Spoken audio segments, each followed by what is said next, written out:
Ronnie Ryan, thank you so much for joining us. I am very excited to hear your story. You've got quite a lot of interesting things that you've been doing. You've got a very colorful background. Could you just give us a brief background about where you come from and how you got started in this? I've been a blend of spirituality and business since I was young. And I was lucky because I really trusted my gut. I really did. I'd have a feeling about something and I knew I could not go against it. It wasn't, and a lot of times they came up because it was the hard choice. It wasn't the easy choice. So I knew if it was the hard choice, it was probably the right choice. So that's what really started me on a roll. And then in 1990, I was out of work for a while, so I took tons of classes. I took a year-long past life class. That was a real turning point for me because it was all the same women and a teacher. And that's where I learned the most amazing thing about group work and how it accelerates your path and amplifies the energy. And I'm a huge believer in group work because you can't do that you just can't do that by yourself. You can't make that kind of progress or have those kind of epiphanies as easily on your own. You've also written 6 books. Right. Yeah, they're all about dating. What specific tips could you give to women and men about dating that you think would help them in their lives? Yeah. All right. So the very first thing for me was that my heart was not open. I had been, really wounded by my boyfriend in college, and I just didn't date that much. And I never found anybody interesting. I thought there just weren't any good men out there or whatever. And finally, I decided I had to look within myself because something wasn't happening. And so that's the first thing I would say. Really look within and see, is your heart open? Or are you still holding a torch for someone that doesn't really exist in your life anymore? You're holding out hope that somebody's going to come back. Or were you so wounded that you don't want to be vulnerable again? Because that's really the bottom line in order to get you moving, is you have to look at your heart and see, what kind of work do I need? So the first thing I did was I thought, and this is true for everyone, we all have love energy within us, but you have to get it moving, because mine was static. Nothing was happening. So you can do that a lot of different ways. You could do that through meditation, through visualization, through acupuncture. I did everything. And through affirmations. And then these little songs started coming to me. And like one of them was, please allow my love to flow. Open my heart and let it grow. I'm more attractive than I know. There is a man who loves me so. What I learned about chanting was that it changes your vibration because we are mostly water, right? So when you say your affirmations, it's one thing. Some people write their affirmations, but it gets stronger and stronger when you say them out loud or when you sing them. Then you're really vibrating that energy in your body. And it made a tremendous difference, and it made me happy when I sang those songs, because I didn't believe I was going to find anyone. I really thought I was too old, and it wasn't going to happen, and that's it. So I thought I have to work on I got to work on that. So I started singing these little songs that came to me, and they were miraculous. They really were. They opened me up. So that's the first thing, is look within, figure out what's going on. Are you afraid? Are you wounded? Do you not believe? And then do what you can to open your heart through any number of ways you want to try. Everybody's different, And then you have to be willing to see the good in other people. And that can be very difficult, I find for hetero women, there's a lot of negativity about men, and they cheat, and some of that's true, unfortunately, but it's not all true. And whenever there are statements made about you only need, all men are this or all men are that, well, that's the general statements that they can never be true if you look at it statistically. Just like all women aren't gold diggers, right? It's just absurd. You know, when you make generalizations. So that's another important thing, and looking for the good. So when you walk down the street, this wasn't my idea. I can't remember whose it was. It was somebody else's, but I don't want to take claim, own it. But anyway, she said, when you're walking down the street, look at men and say, what's good about him? Why does his woman love him? And you change your radar so that you're not always thinking, look at him and his shoes and his belt, his hair, he didn't shave, You know, we're naturally critical. But you can shift your radar to start to look for the good. And, you know, you can do that in a much bigger way, not just about dating. And that changes everything too. And no matter how many years I've been doing this, I still have to work on that. I'm not done. It's like, oh, I'm not healed in that area. I often have to change them. I'm like, wake up, change your radar. What do you want to focus on? What do you want to see? What do they call that? The reticular activating system in your brain or something.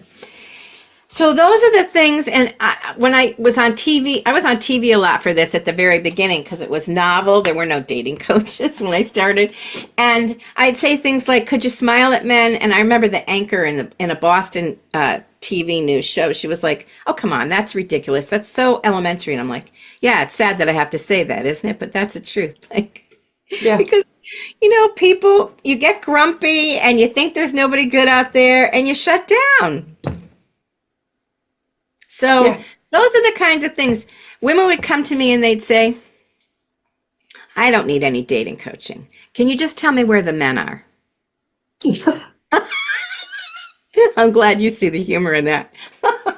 And so I would say, I'm so sorry, but the men are everywhere. And if you can't see them, you need the dating coaching. I mean, I had a friend who met her man buying sheets at a linen store.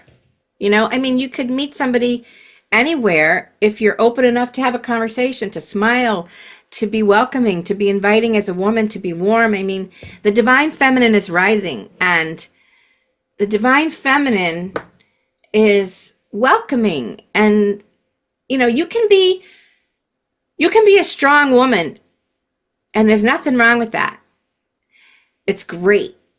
But you also want to have the ability to be smartly vulnerable, to open up, to share your heart, to know who you are, to be willing to connect at that heart level, because you can't find love if you can't open up. What would you say to women who have been wounded before? And I don't think it's necessary that they don't trust men. They don't trust themselves to make the right decision with men. I so understand. So one of the things I do for that situation, or that I did, was I would help them start to be more discerning and understand. Like one of my books on Amazon, the last one I wrote is called Is He the One? And it's really 53 different things that men do, like things that they say or do that kind of show you they're not the right one. Most of them are short, very short term. So like a friend of mine said, oh, I met this guy, and on the second date, he said, you know, I'm really tired. Would it be okay if I just got a pizza and came over? No. Because, can I bring a pizza over means let's have sex. That's really what it means. It's not like I'm really tired and I need to relax and eat pizza and watch TV. It's too early. Now, for women who don't get their heart stolen by sleeping with somebody, that wouldn't matter. But if you're going to be crushed because you slept with somebody who you never saw again, don't do it. So this is not judgment. I have no judgment about who sleeps with who and when. I don't care. It's just about your heart. So if you've been wounded by somebody who lied to you and this and that, and you're afraid that you'll get taken in or swept off your feet or whatever, slow everything down. Hold off on sleeping with somebody. Wait 6 dates, wait 8 dates, or, so you get to know somebody, because you know what? People will show you who they are. They will show you.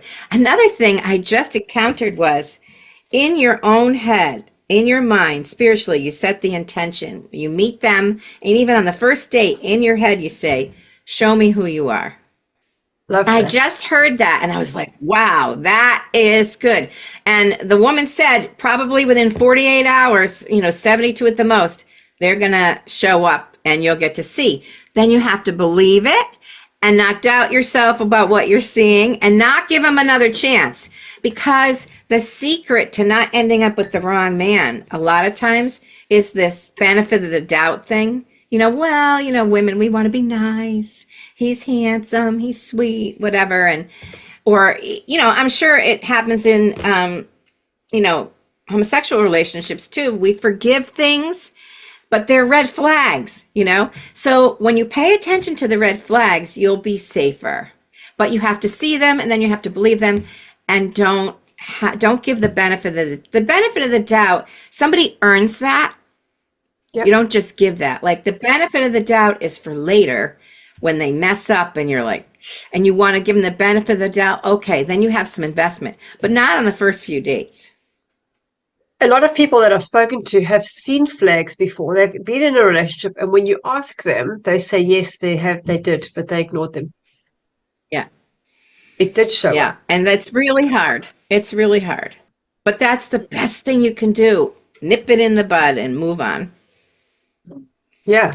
Okay, so just going back, you did a lot of past life regression. Did you do a lot of your own? Like, did you do it for each other?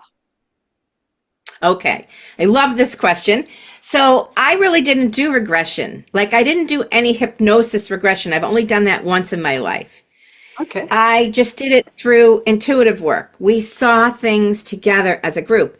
This has to do with the magnification of the energy of the group work. It gets much stronger, so our ability to envision or to feel or to know, to see, whatever it was, to hear, was improved. So we would go and look for what's going on in my life right now and what's in the past that has to do with this that I can learn from. And that was the intention we'd set. We'd meditate to visualize or hear or whatever. And then we would all share what we got about. Everybody would focus on one person, one question at the same time. And it was amazing. The similarities, sometimes people saw the same thing or heard the same thing. And that's why the group work is so great, because then you get confirmation too by hearing what other people are doing. So that's how I did a lot of it. And then we got really good at it, so I could do it with just my girlfriend, or I could do it myself. So I did a lot of work on my own or in the group. I only had one regression done through hypnosis. And I just saw one life, because they seem to want to go from the beginning to the end. Now that's thorough. Yeah. But that often is not necessary, because if you pick what you want to know, like, I didn't go on my historical tour to see where I'd been and who I was and where I lived. I went with a purpose. Yep. And then you get the information you need to help you understand, right? So as an example, I'm not comfortable with doing any spell work. Like, when I talk about magic, I'm not talking about spells with candles, and there's nothing wrong with that. I just can't. I'm not comfortable. Why is that? Well, because I had a series of lives where I had my head chopped off, I got burned, all these other things that I found. And I'm like, and I also don't use the tarot. And I found a reason for that too.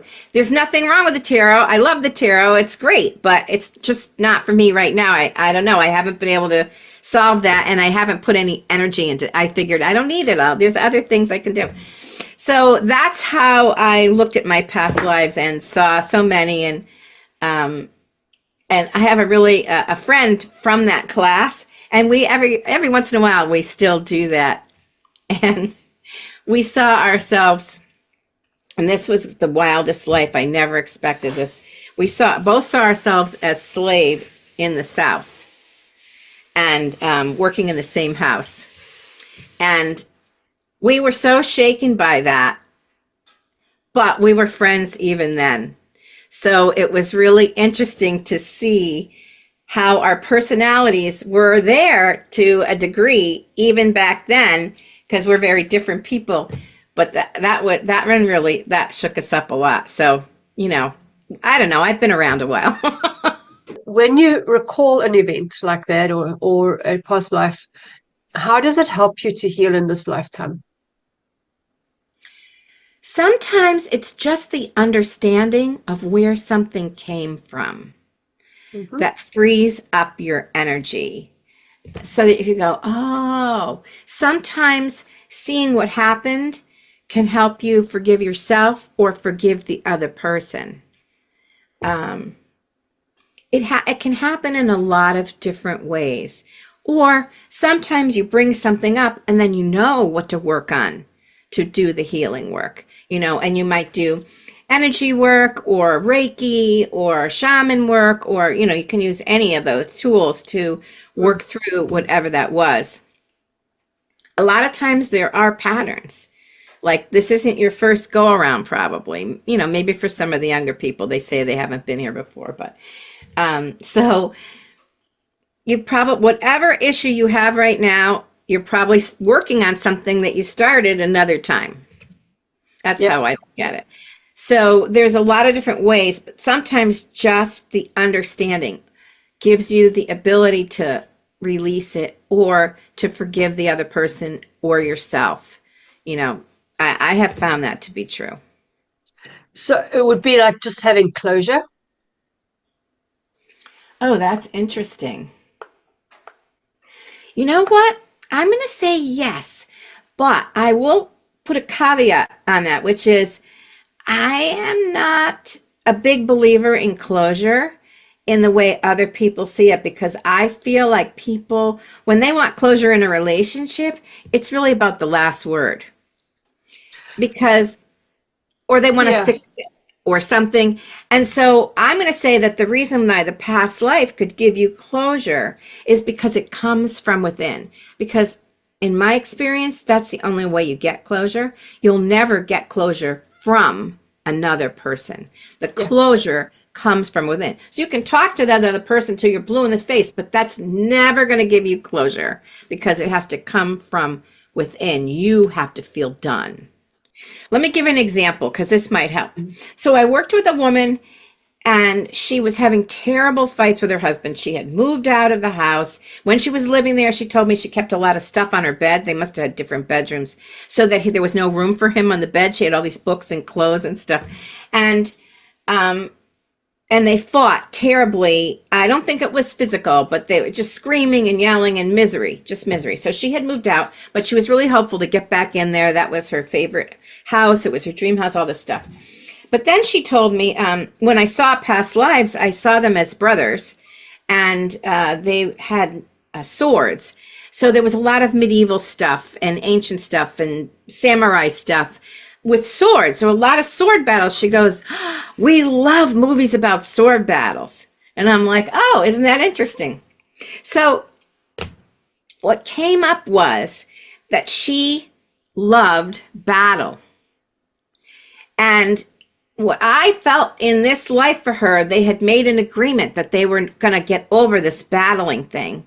And he was there. He would not compromise. He would not anything. And so she kept battling to make it work, or this and that or whatever. And I said, he will never come around, because his contract with you is that you said you wanted to stop battling and you have to stop. She goes, well, why doesn't he stop? I'm like, no, that's not how it works.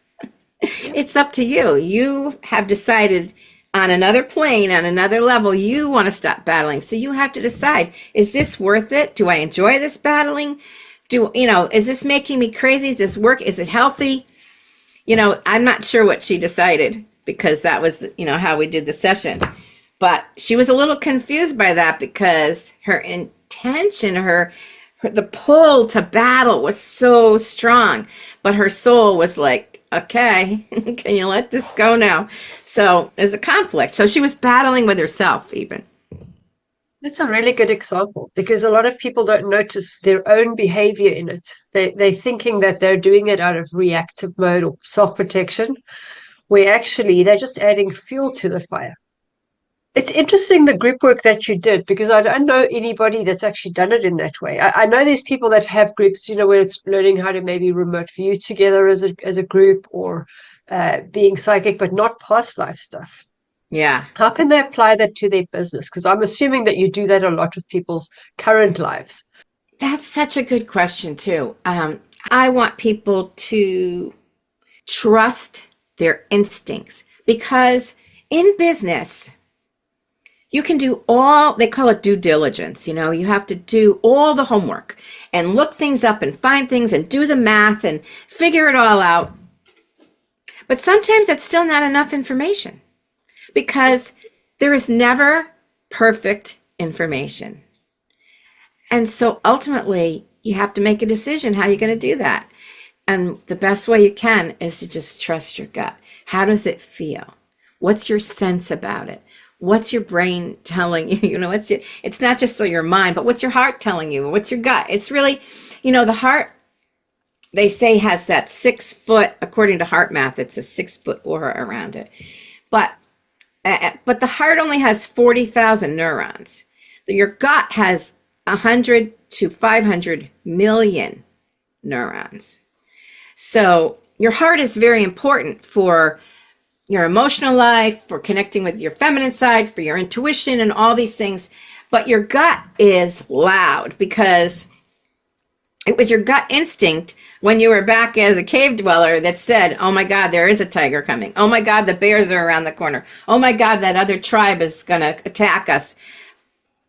That instinct, that sense, that intuition for safety comes from the gut. And so your gut gives you lots of really good information. And they call it the second brain. Some people say the heart's the second brain. I think the heart's the third brain. It depends on what you're working on, maybe, So that's where I really use it to help people trust themselves and know. So I'd love to give you an example of that. This is a personal story. So I had heard about this company that was doing coaching through Zoom, and they were paying a lot of money. And I was like, and I had a friend who had known about it, and I'm like, oh, I want to do this. So I went through the interview process. They hired me. I went to the training, and then right before we started, they said the guy was in charge sent out an email that said, okay, we can't start now until we get enough. We have to have this many subscribers or something, and then the money will flow. And I was like, what? You hired 50 coaches, but you don't have the money. Like, I just went bonkers over this. And he didn't say he didn't have the money. He didn't say anything. It was not very transparent. So I used my intuition by looking at his photograph on the website.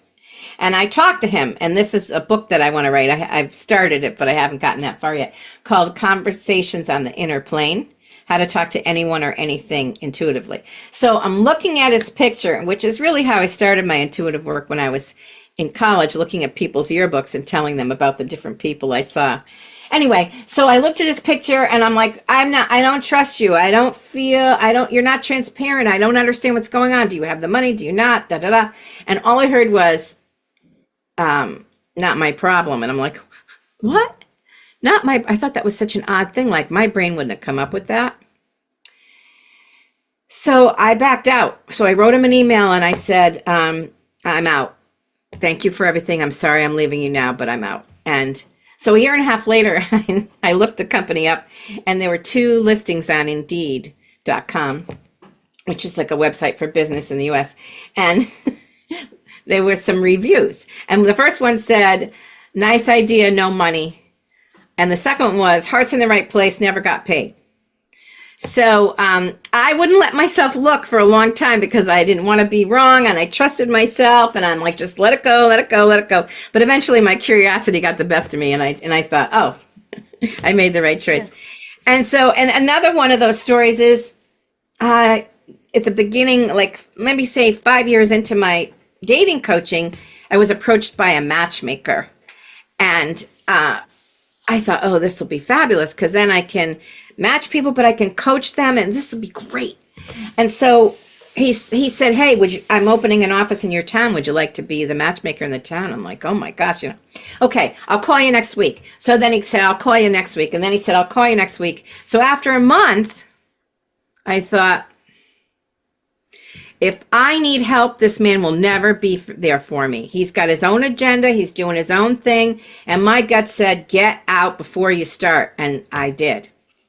And so when he called, he goes, okay, I'm ready to talk. I'm like, yeah, I've had time to think and I'm going to pass. But thank you so much for thinking of me. Oh, first he was mad. But meanwhile, I met the matchmaker who took my job. And he did exactly what I thought he would do. He abandoned her. He didn't help her when it was just a nightmare. And so this is why I want people to trust their gut, because it has saved my butt. It has saved me money. It has saved me heartache. You know, it has saved me. And then that matchmaker got arrested for fraud on top of everything. So I don't know who else got involved in that and who else was liable. And so trust your gut. Yeah. So how would people do that? Giving that same example of women not being able to trust themselves. If you're not able to trust yourself in a choice of a partner who's going to be living in the same house as you, sleeping in the same bed as you, how can you even trust anything that you think or feel? Okay. I would say the trust develops over time. In the same way your trust for someone else would develop over time if you paid attention to the red flags, right? You want to see if somebody's worthy of your trust. You don't just trust blindly. That's my philosophy. So in that vein, you need to practice. And so I suggest, like I've been practicing with my intuition for years, you know. Now, I will tell you the good news, which is it took me a really long time, but the energy moves so fast now that anyone who really puts the intention into opening their intuition, it'll happen rather quickly. It won't, like I worked at it for 7 years. It was, you know, it's not like that now. No. The energy is very different. So, and I, you know, I have a program called Awaken Your Sixth Sense, and it's just, it's an audio program. And the point of it is, start small. You don't ever start with the big things. You know? It's like you don't start with, should I stay with this guy or not? Because you can't trust yourself. You have to start with, I call it the GPS. You're going to get in your car and drive somewhere. Before you go, focus on which is your best route. And then turn on your GPS and see what it says. Did you pick the same thing? This is a great way to build up some trust, to see your hit rate. You know, are you on the target? And you will get better. You practice, you will get better. But there's so many ways. You could guess the time. You could guess the temperature. You know, because these things they're all tangible. Yeah. The feeling things are harder. But get good at the tangible things that you can measure and know. And then the most important thing, I think, to really strengthen your trust is to write it down. So every time you write it down, write it down, write it down. You don't have to write pages. Just make one line note. Okay, I used my intuition today and I decided to go left instead of right. And guess what happened? You know, whatever it is. Because then you have evidence. Otherwise, there is no evidence. Because we forget. We forget whether we're right or we're wrong, or we forget because we move on and we have all these other challenges and decisions. But when you write it down, you'll have physical evidence. Yeah, I like that. Would you say they should go with their first instinct, the first answer that comes, and not overthink it? That's probably really good advice too, because you can talk yourself out of anything and rationalize and whatever, but the first thing you come up with is probably more on target. That's a very good point. So it's kind of like you're getting out of your own way before you've had a chance to actually think about it. And you know, I was trying to do that, what you're saying in the beginning. And I went to see a friend and I thought, I wonder what he's going to be wearing, you know. And I thought, he's got jeans on and a t-shirt. No, it can't be a t-shirt. Maybe it's a jersey. Maybe it's this. And then I was totally overwhelmed. And when he came to the gate, he didn't have a shirt on. Oh, that's really funny. Although that makes sense. No wonder I couldn't think what it was. But I do it as well with red lights, with traffic lights. Yes. I wonder if it's going to be it's going to turn orange when I get there, or it's going to turn whatever. And I got really good at that. Then I stopped doing it. But yeah, it's quite fun. Yeah, Yeah. it's the little things that you practice on that are going to help you believe in yourself because that will be your evidence. Because when you have to make a big decision, there was no way for me to know if I was right or wrong about the guy when I looked at his picture and he said, not my problem or whatever. There was no way for me to know. I couldn't get an accurate any information. He wasn't transparent, but I didn't trust him. And uh, and so I blindly trusted myself. But it took me 18 months to get the proof. No, but that's what you say. People will show you who they are by their behavior, not by their words. Yeah, very true. Especially in Yeah. dating. Oh my gosh. And I say the first time they don't show up, it's shame on them. They might be late in traffic or something happened. But the second time, then it's shame on you because I agree. now that's enabling a pattern. By the third time, that's not an accident anymore. That's just disrespect. Yeah. Yeah. Or I forgot my wallet. That's another good one. Oh, yeah. Do you have a wallet, sir? You forgot it at your ex-wife's house maybe 10 years ago.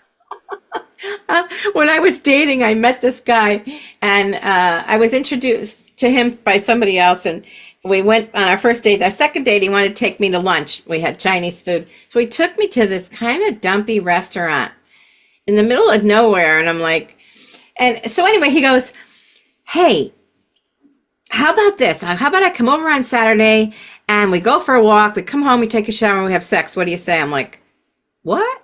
I just started laughing. I couldn't. I'm like, oh, I guess you picked the wrong woman for that. But because people, I mean, he didn't take him long to show me who he was and what he wanted. I love that. Well, the thing is, just, you know what, save yourself time. He saved himself time because he was straightforward with what he wanted. Yes. So, yeah. Yes, you're absolutely right. I will give him credit for that because he didn't try to hide what he was after.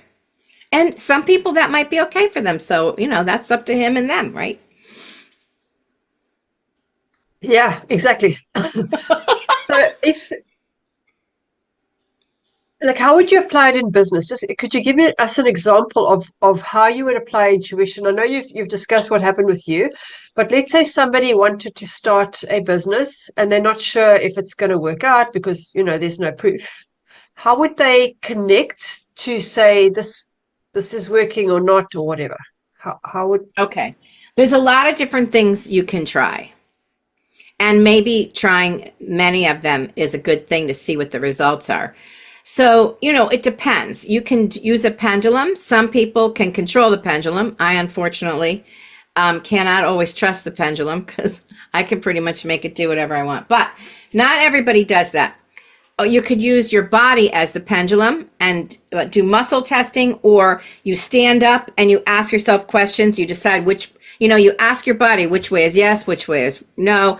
And that way, if you say, is opening a yoga studio the right thing for me to do? And if you ask your body to say yes and you fell forward, then you'll know when you fall forward. Now let's say, all right, but what if I'm creating that? Okay, fine. So then the energy, your business has an energy of its own. And this is a little mind-boggling, but there is an energy. So if that's going to come together, you might be able to feel that energy of your business. Like the name comes to you like that, and you can see the colors that you're going to use and whatever. It just starts to formulate all over the place. That could help you know, well, it's really got an energy of its own. So there's something, there. I believe in doing all the homework, though. I'm not saying use the intuition as a shortcut because you still have to do your homework. Like if there's a yoga studio on every corner where you want to open yours as the fifth one, no, not a good idea. So you have to use both sides of your brain. So You could, I mean, you can, there's so many divination tools. You could use them all. But you can also, the hardest thing is you can only know what you can know where you are. So if you're trying to decide if you should, okay, I got it. If you're trying to decide if this is a direction you can go in, you can also ask the universe for a sign. And this is my method, is my free gift that I usually offer. How to ask the universe for a sign and get an answer in 24 hours. So there were some times when I didn't know, and I couldn't think about it anymore. And my intuition wasn't working because I was too emotional. So I just said to the universe, I need to know, right? And then you pick your sign. And so I wanted to move.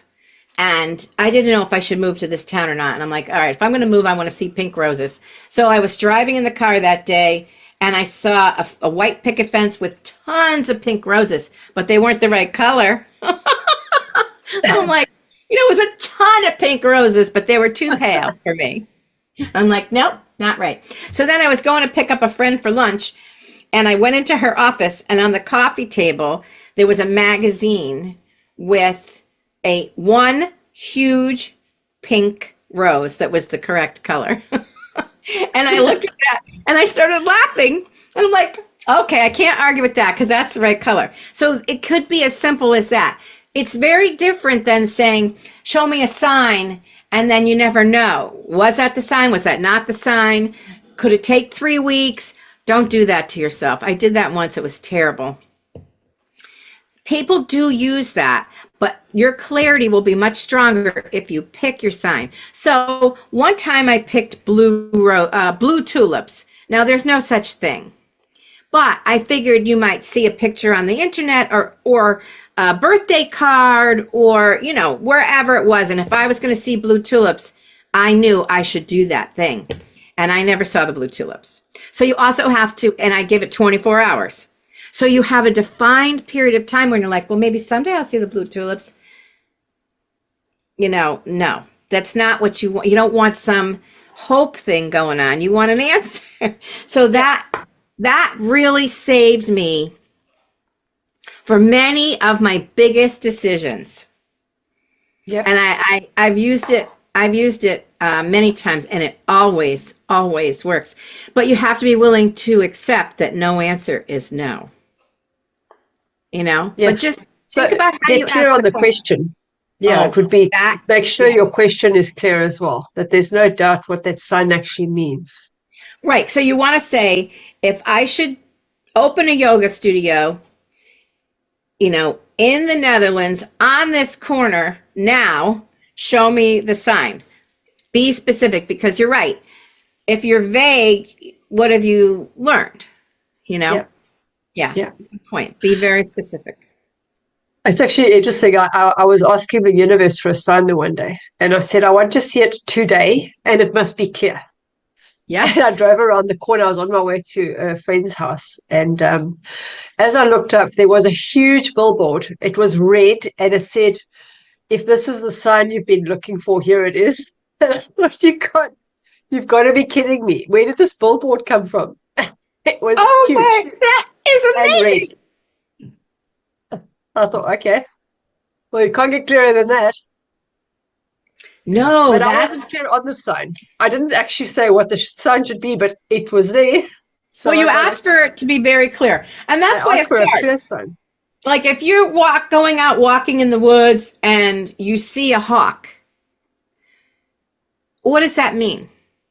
You don't know what that means. You can look up what a hawk means, but you don't know that that's what the message is because you didn't ask a question. Or if you asked a question, you don't know how the hawk relates to the question. So yes, clarity is, that was perfect what you did, because there was no doubting the sign that you said. That was amazing. I mean, that was big. You can't miss that.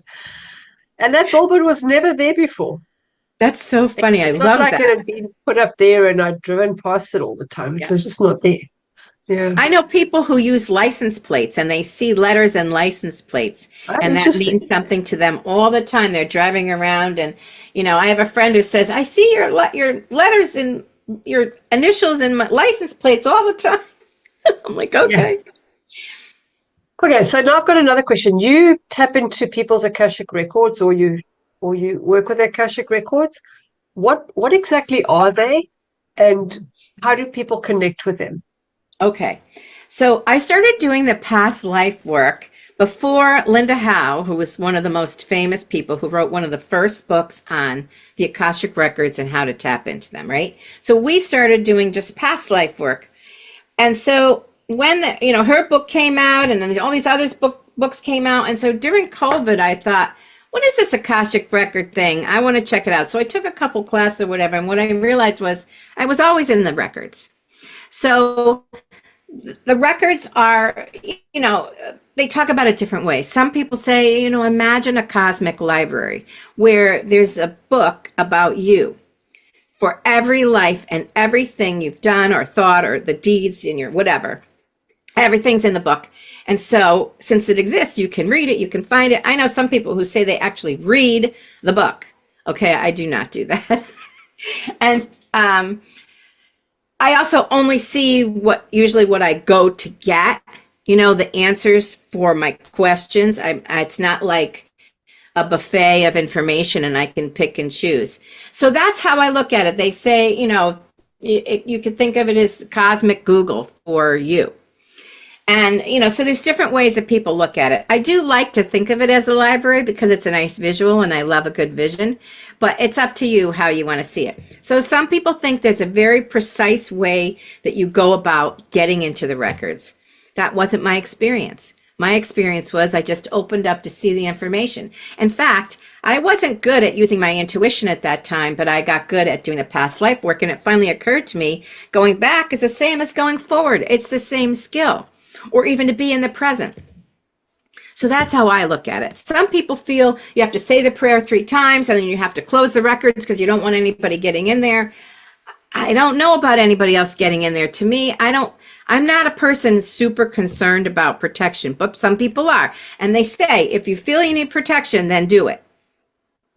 But it's not a concern for me. So I don't worry about closing the records or opening the records. To me, they're always open. You need something, go get it. You know what I mean? So that's how I look at it. I just think of doing the past life work I did is the Akashic Records. Then I took the classes and I tried their processes or whatever, and I didn't get anything better than in my own way. And in a way, it's a little hard for me to unlearn what I was doing for, so many years already. But I will tell you this.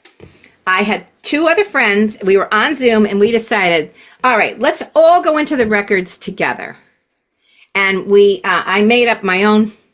I might have used Linda Howe's prayer, but eventually I made up my own prayer. But anyway, so the first time the 3 of us went in together, we closed our eyes and I had a massive initiation of some kind that just, I was shocked because I'm like, I didn't understand why. I'm still not totally sure. But I was surrounded with all those gold sparkles of light. It was just went around my head a whole bunch of times, went up and down through my body. I was like, it lasted like 2 minutes. I was like, whoa. So there was something going on there with the 3 of us going into the records at the same time. I don't know precisely if that was group work or if that was some initiation I was undergoing just because I'm not 100% sure, and I didn't look into the why of that, but that was amazing. Yeah. So what would people go into their records for? And if they wanted to, how would they be able to do that? Well, I think so much can be done with intention. So what I would say is think about what you want to know. Like if you keep let's say, either one of these questions, let's say you're afraid to start your own business and you've tried a bunch of things almost, but you haven't really gone through it and you want to see what that's about. Or you keep dating the same kind of man and you don't understand why they all look different, but they all have the same problem for you that you don't get along with. So that's very specific. So that helps. And then set that intention. This is what I want to know. It can help to use a visualization if you're a visual person to try that. You can listen. There's probably things on YouTube, but you can visualize. So this is why I like the library. I visualize going into the library, opening the door. Then they say there's a guide for you. So you have an Akashic Records guide specifically for you that will come to the door, right? That's how you set it up. Then you say, please help me find what I need. This is what I'm looking for. You state what you're looking for. And I've done this where they bring me the book. They put it on the table. I can't really see what it says or anything. Some people can. But the information will come to me. Or sometimes I imagine opening the book. You know, it depends on how visual you are and what you need. And, you know, so you can go through all those motions. If you're not visual, you can still go through the process and imagine your body walking or whatever. And this is how I found a temple in the Akashic Records library, a healing temple.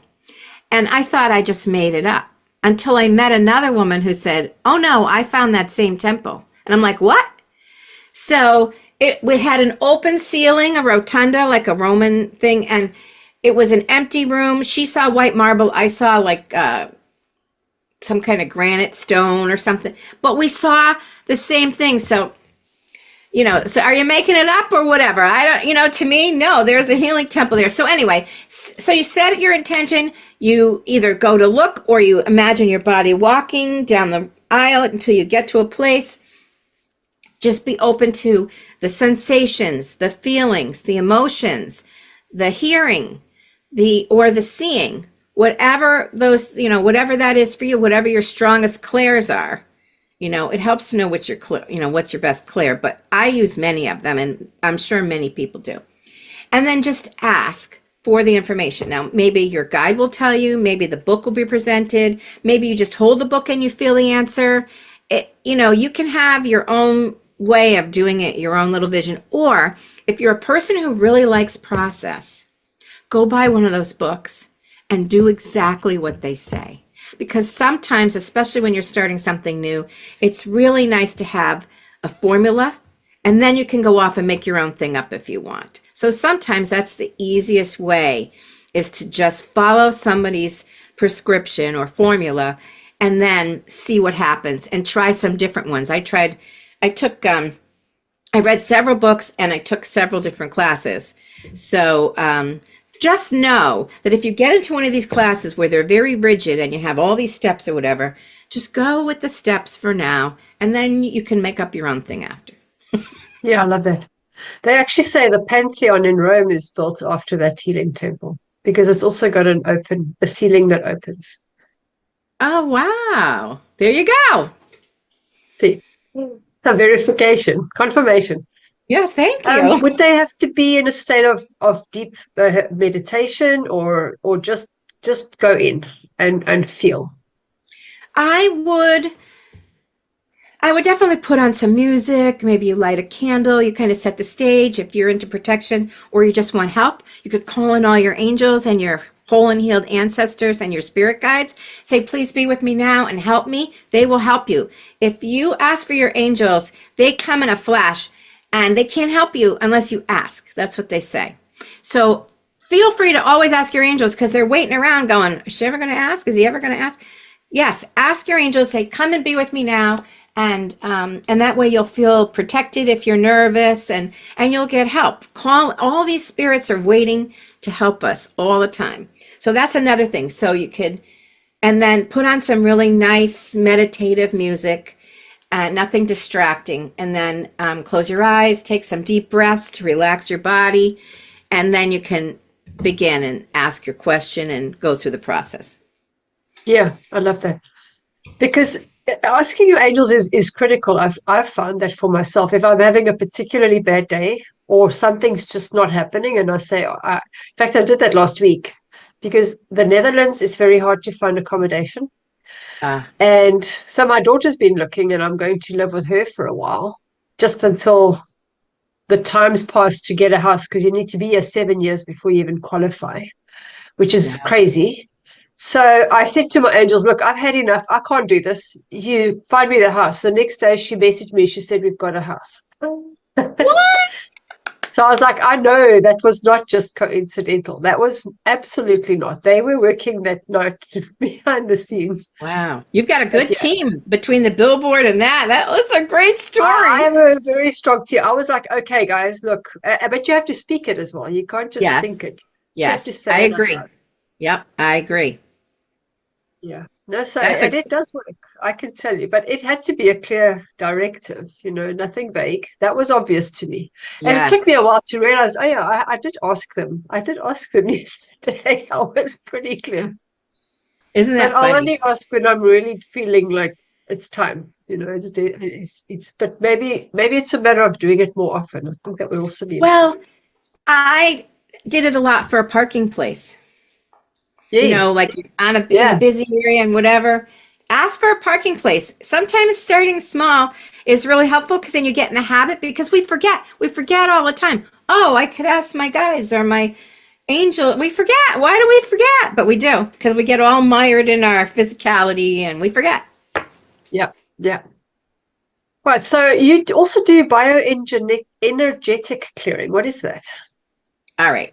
So a friend of mine, Christine Genovese, she developed this process and it's based on bioenergetics from, I don't remember the people, but it's from the 50s, 1950s, I think, where the idea came up that, of course, we're energy. We are a field of energy. And therefore, from quantum physics, what you think and all of that affects the energy. And so she uses a pendulum. And this is a place where I can use my pendulum and it works. I don't control it because it's not about me. It's about somebody else. And she has a book of charts. Like there's 29 charts. They look like pies. They all have like slices that are named. And so if you want to understand, like, why is my neck hurting? I just want to get to the root cause. What's the emotion? What's the situation? What's happening? Is it something left over? What is going on with my neck? And then you put the pendulum on the first chart, which is a chart of all the other charts. And you say, where do I need to go? So there's a chart of negative beliefs. There's a chart of angels and ascended masters that could help you. There's emotional charts. There's parental charts. There's physical charts and body systems, and there's all kinds of stuff. And then there's healing charts for different kinds of things. And so you just follow the flow and you say, well, where do I need to go to find the root cause? And it could be a core challenge, which is getting to the root of why you're here on this plane at this time. What is your core challenge? What have you selected? What are you working on? Or it just could be some negative beliefs that you've repeated so often that they've become this thing in your neck. People are a pain in the neck or whatever, that kind of thing. And you can free up the energy without having to relive any trauma, which is pretty amazing. Yeah, I often wonder about that because people can heal, but sometimes they do need to know. Like I know in the emotion code, you ask the question or the healing code. Yes. Do I Yes. need to know what happened or can it clear without me knowing where it came from? So sometimes I ask that you can ask that question and it'll say, no, you don't need to know. You can do the healing. It's not necessary. Other times you might say, well, do I need to know what it's linked to and how far back do I need to go? Okay. Those are beautiful questions. So we do ask those questions. It is similar to the emotion code, but there's a lot more in the charts. It's just a lot more depth in the charts. But you can say when you're on the chart of negative beliefs, one of the things you say is, do I need to do research? And if you don't, you can just heal it right there. Yeah. I've seen miraculous things and sometimes it doesn't work.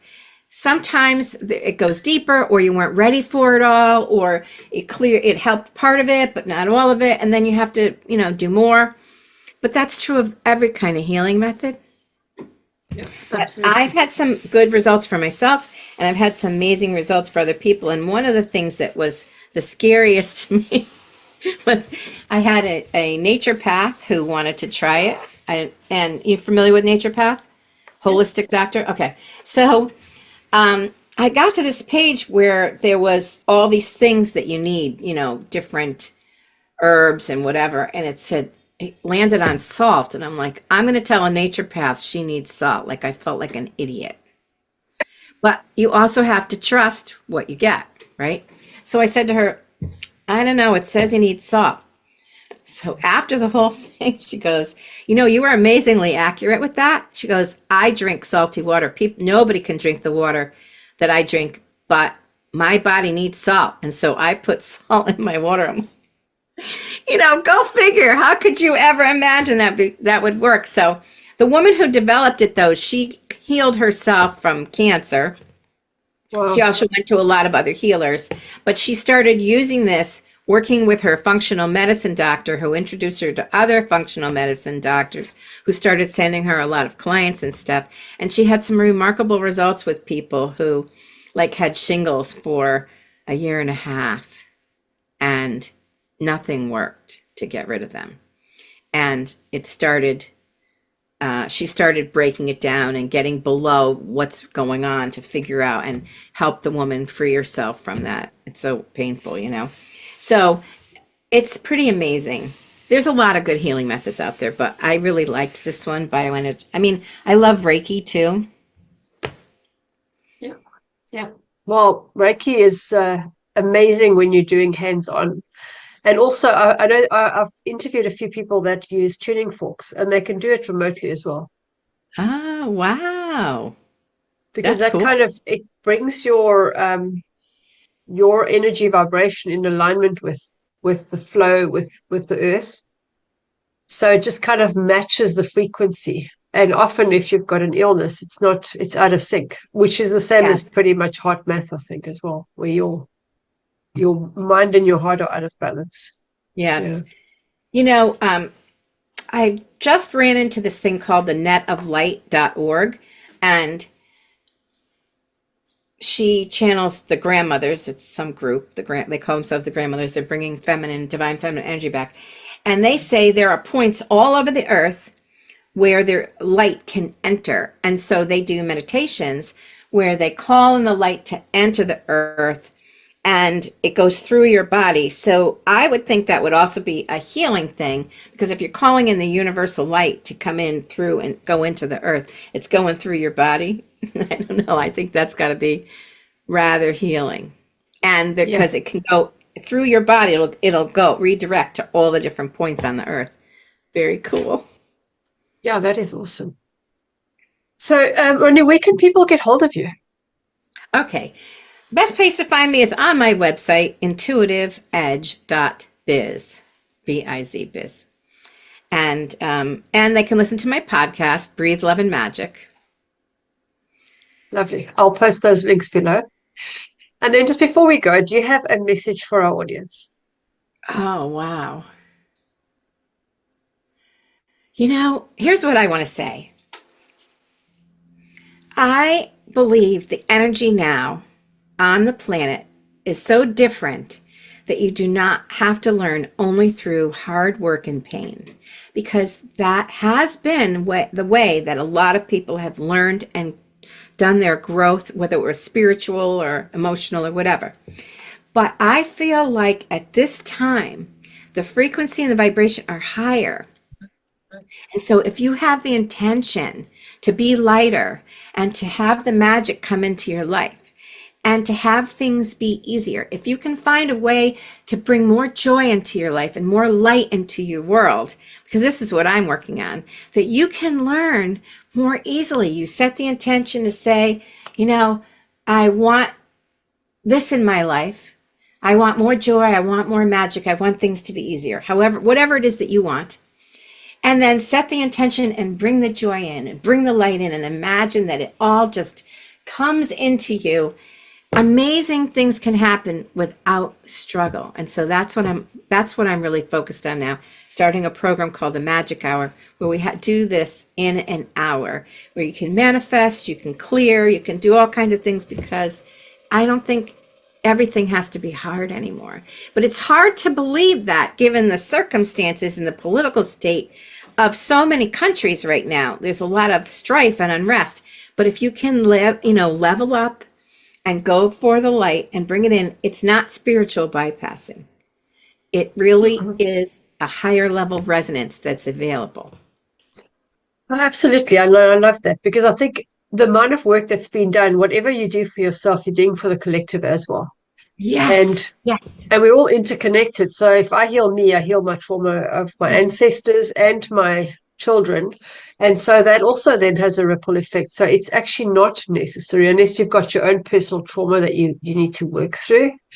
And that wouldn't be a whole lot of stuff. It would be yours. Yes. Yes. Exactly. I just feel like there's a lot of light available. There's a lot of help available, and go for it and allow yourself to experience more magic, more joy, more love, more fun. That'll raise your vibration. Absolutely. Yeah, exactly. And I think fun is what's been missing for a lot of people. For sure. And for those who are listening, if they are wanting to start a business, I think now would be the time, because all these big structures are breaking down, and it's time to do what you want to do.